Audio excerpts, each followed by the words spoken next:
Oke, dan itu nggak pernah ada sejarahnya OTT bisa dikendalikan? Sepengetahuan Anda? Ini penyidik. Harun Masiku diintervensi ya?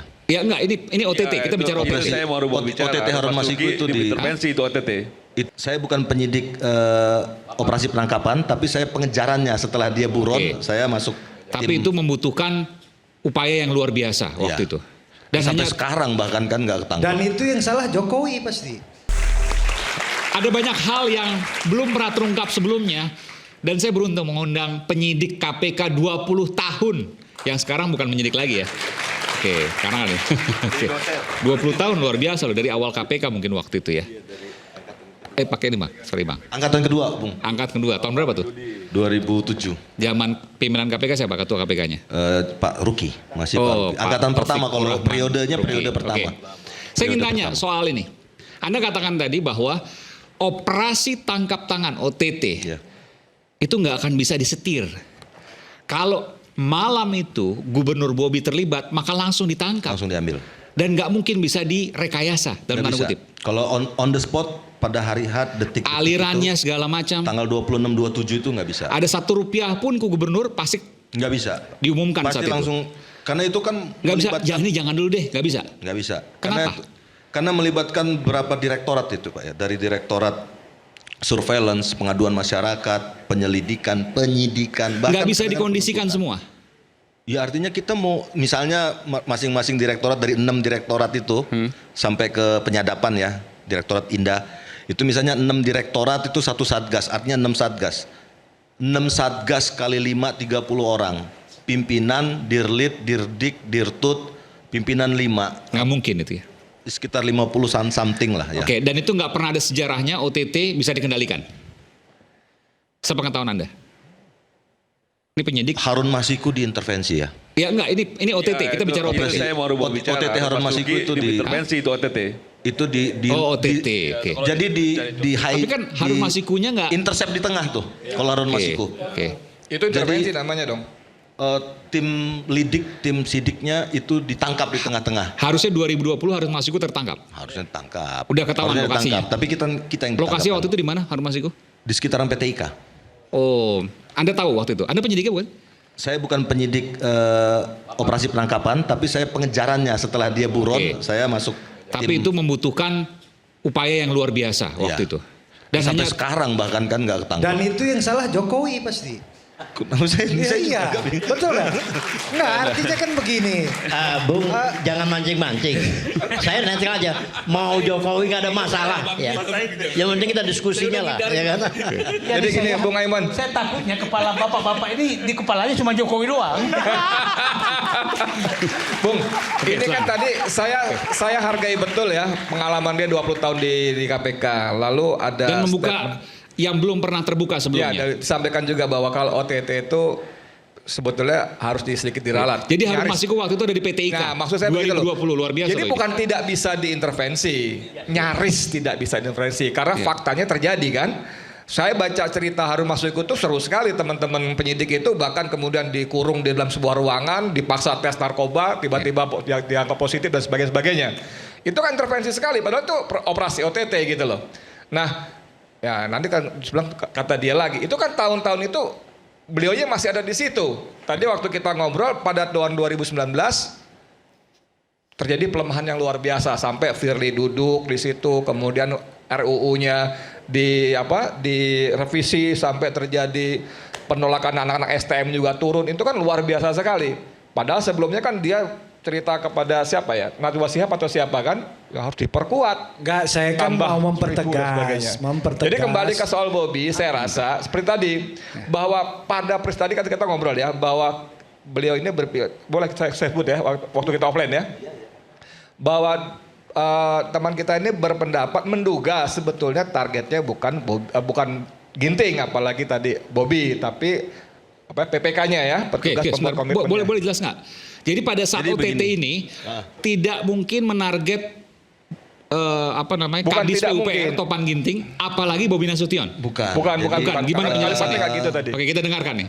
Jadi after 2019 Ini pelemahan bukan fakta ya, tapi ini analisis peristiwa penyidik. tragedi, terus Oke. itu juga kami kemudian banyak dikriminalisasi, teman-teman penyidik banyak bahkan di OTT, bukan kita yang meng-OTT malah di OTT, malah ditangkap, dijebak dan lain-lain. Itu biasanya kita kemudian prediksi saya malah target utamanya ini PPK. Bung Aiman. Pejabat pembuat komitmen. Pejabat pembuat Itu di komitmen. bawah Dinas PUPR itu. Di bawah Dinas PUPR maupun di bawah Balai Kementerian PUPR. Makanya dua-duanya jadi Pak Herlian sama Iya, Pak siapa? ada namanya, terjerat saya dua-duanya. lupa. Jadi dua orang itu pertama kali yang diambil. Oke. Itu yang pertama kali diambil. Lalu kemudian itu kan kepala ular. Iya. Diambillah orang itu, uangnya kemana? Itu kan pertanyaan pertama. Nah malam itu juga diantarlah bahwa uang itu untuk A, untuk B, untuk C. Dijemputlah ke lokasi, diambil alat buktinya. Karena kami selalu akan beberapa titik itu. Jadi sudah nempel semua. Diambillah ke lokasi dan orangnya. Nah ini yang kata saya tadi kotak Pandoranya itu begitu diambil kepala ulernya ke PPK-nya ini. Ternyata orang dekatnya Gubernur Bobi. Kalau ini kan titik-titik krusial ya, bahaya banget itu. Sama kayak waktu bansos, Iya. saya ngambil PPK pada saat itu. Hanya PPK, eselon 4 atau eselon 5 gitu. Waktu Nggak tahu waktu itu COVID. menterinya. Belum tahu. Masa nggak tahu menterinya waktu itu Belum Juliari tahu. Batubara? Tapi kalau KPK turun itu Nggak, bukan. ada izin atasan ya? Oh pasti. Termasuk ke wilayah segala macam. Pasti. Berarti clear Aiman, kalau misalnya pakai izin atasan segala macam, kalau atasannya atau pimpinan KPK itu bagian dari kekuasaan Pak Jokowi, harusnya nggak keluar izin itu untuk masuk ke Sumatera Utara, karena memang beresiko misalnya begitu. Iya, Kan begitu cuman aja kan- logikanya, berarti kan nggak akan ada juga OTT ketika memang dianggap KPK itu yang tadi disampaikan bahwa itu bagian dari kekuasaan yang bisa diintervensi oleh Pak Jokowi. Clear Kok di bisa situ. diacak-acak Sumatera Utara menurut Sumatera Bung Semar, Utara gitu? kan ada berapa puluh kabupaten, Pak. Iya. Tapi kan resiko. Jadi kalau resiko sebenarnya seluruh Indonesia, Pak. Bukan begini, ini logika Bung Semar masuk maksud saya. Kalau misalnya itu terkait dengan kekuasaan, kenapa ngacak-ngacak Sumatera Utara yang mungkin saja bisa langsung ke ring satunya Gubernur Bobi yang katanya dilindungi. Nah, itu Ya, menurut pernyataan saya Bung memang Semar. agak lompat logikanya terlalu jauh ya Pak ya. Kalau kita Maksudnya? mau kebawa ke Jokowi terus agak kejauhan Pak. Enggak, tapi kan bahwa Anda katakan bahwa bisa diintervensi. Enggak, ini maksudnya gini. Maksudnya ini menjawab apa yang disampaikan tadi. Lingkaran kekuasaan itu bisa diintervensi, aparat penegak hukum masuk. Kalau saudara Bobi ini bisa diintervensi melalui KPK, aparat penegak hukum yang di KPK itu tidak akan masuk ke Sumatera Utara. Hei kau ketua KPK jangan coba-coba ya masuk Sumatera Utara kalau bisa diintervensi. Karena berisiko kalau Karena masuk situ. berisiko. Artinya gue cari aman aja dong. Gue cari yang di timur-timur deh. Nah berarti ini terjawab Bung Aiman. Itu tidak bisa serta-merta. Artinya nggak ada ini cawe-cawenya. Ya bagus lah kalau gitu. Operasi tangkap tangan ini gini Bapak-bapak sekalian. Operasi tangkap tangan itu nggak bisa diatur wilayahnya. Jadi begini. Tim-tim penyelidik ini yang berangkat itu bukan mau OTT. Jadi tim penyelidik itu ada namanya kan operasi sprint tertutup, sprint terbuka. Surat perintah sprint itu ya. Ya. Oke. Jadi ada sprint terbuka, ada sprint tertutup. Kalau sprint terbuka yang reguler, sprint tertutup sama. Tim-tim penyelidik juga ke lapangan, ke daerah. Nah, ada dari Aceh sampai ke Papua, sprint tertutup ini. Nggak cuma hanya Sumatera Utara, jangan kita kegeeran juga bahwa KPK cuma mikirin Sumatera Utara aja, enggak. Dari ujung Aceh sampai ke Papua.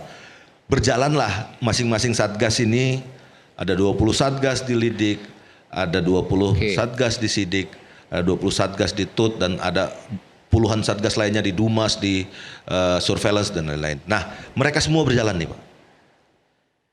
Yang kena petik duluan siapa itu nggak ada yang tahu. Sebentar, saya harus mendiskon apa yang kemudian Anda sampaikan.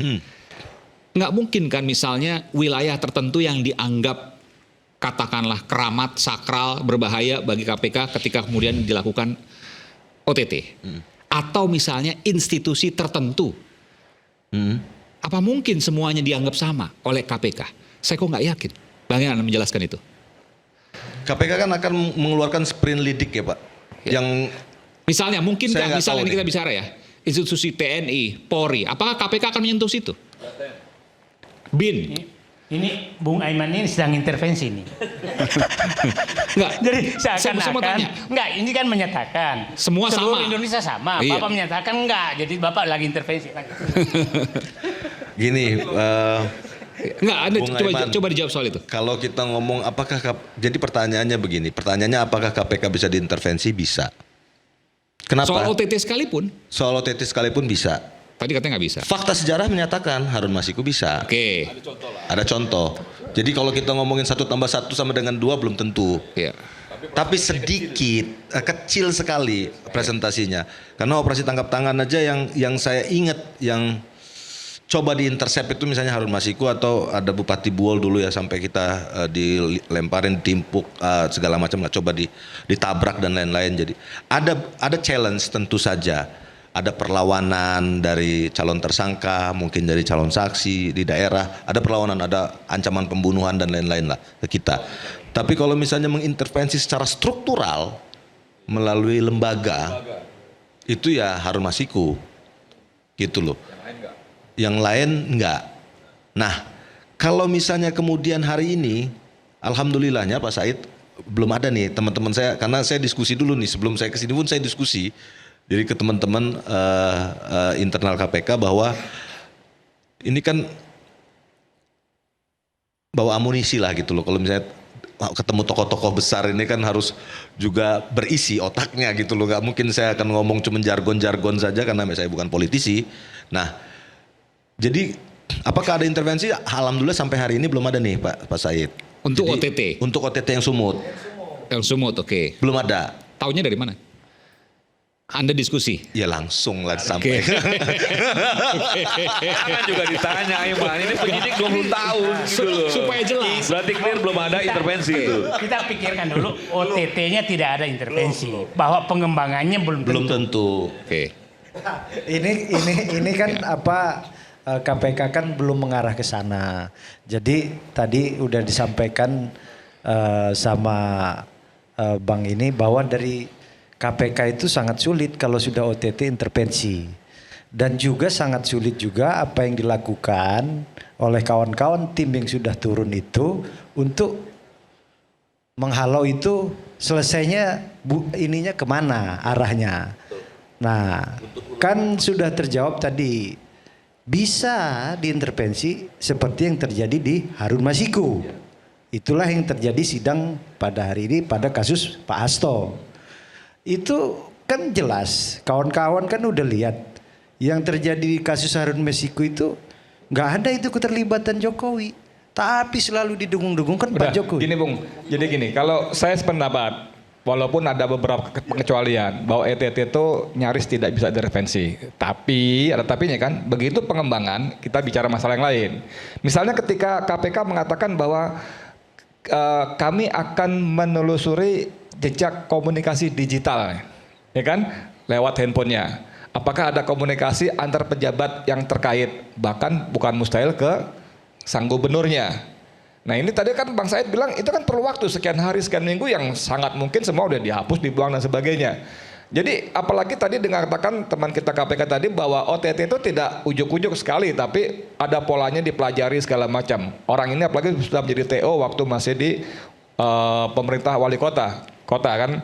Nah di sini terjadinya kemungkinan terjadi sekali bahwa saat pengembangan itulah baru tadi dibilang bisa dipilih. Tadi mas saya tanya yang dimaksud dengan dipilih itu apa? Bisa dipilih mana tersangkanya, mana yang dikejar, mana yang dilokalisir dan sebagainya. Tapi pada saat OTT tidak bisa. Pada OTT enggak, tapi pada pengembangan kan OTT kan hari hanya saja. Meskipun tadi ada pertanyaan, kalau seandainya OTT itu nggak bisa diintervensi, tapi kan daerahnya bisa dipilih. Iya bisa dijaga. Cuman kalau handphone tadi dihapus Bang masih bisa ada alatnya Bang. Saya perlu penjelasan supaya clear nih. Ini bukan dipilih, kebetulan yang tugas di sana ketemu OTT. Jadi tujuan ke sana kan bukan OTT. Tujuan ke sana bukan OTT? Bukan. Nah, tujuan ke sana bukan OTT. Ya, makanya jangan diin dulu. Jadi gini Pak, teman-teman berangkat itu belum tahu bahwa malam ini akan ada penangkapan. Sebentar, Karena tadi abang bilang ada operasi tertutup, ada operasi Betul. terbuka, ada laporan di Dumas. Betul. Di Dumas itu ada 2. Saya pernah melapor di KPK itu lebih dari 10 kali. Saya pribadi melaporkan tindak pidana korupsi di beberapa daerah. Saudara mau melakukan operasi terbuka atau tertutup? Pertanyaan betul nggak Bang? Di Dumas. Saya bilang Betul. terbuka. Alat bukti mana? Nomor telepon mana? Kita sampaikan. Operasi terbuka juga seperti saya paham Bang di dalam itu seperti apa. Laporan saya di KPK itu sampai dengan hari ini tidak ada yang ditindaklanjuti. Sama. Laporannya Ubaidillah Badrun juga udah 3 tahun nggak terlanjuti. Sama. Laporan saya PIK 2 juga sama. Wah, Jadi artinya itu idealnya Bapak tuh. kalau dia bicara, memang kita bicara penegakan hukum. Saya sendiri Bang, makanya saya paham itu laporannya itu bisa kita terbuka atau tertutup. Tidak mungkin KPK di dalam itu bisa melakukan OTT tidak ada orang dalam. Betul nggak Bang? Pasti ada orang dalam. Nggak mungkin. Gini. Nah artinya dari KPK sendiri kalau bisa diintersep, dilakukan OTT di Sumut, itu sudah diintersep. Saya ini pelaku. Kadang-kadang saya ini sama kawan-kawan dari daerah anti rasuah, bukan anti rasuah, LSM, NGO, itu data masuk ke saya langsung ke KPK, ke Dumas saya. Berulang kali capek. Nggak lanjutin. Kalau kita bicara artinya bisa diintersep. Waduh, saya kan orangnya relawannya Jokowi, kan? Laporan saya kadang-kadang maaf Bang Said ya, saya kan sampaikan sama presiden ini gimana sih? Nggak bisa Waktu Pak Jokowi masih jadi presiden. Lah iya saya ini kalau laporan terkait tindak. Anda ketemu Pak Presiden langsung waktu itu Pak Jokowi? Iya saya berapa kali. Ini saya mau tanya. Pak Jokowi bilang bentar. Pak Jokowi bilang apa waktu itu? Lah nggak bisa kita masuk ke sana. Lu ini gimana? Pak Jokowi bilang nggak bisa kita masuk ke KPK. Nggak bisa. Oke. Tambah saat lagi, tetap bersama kami.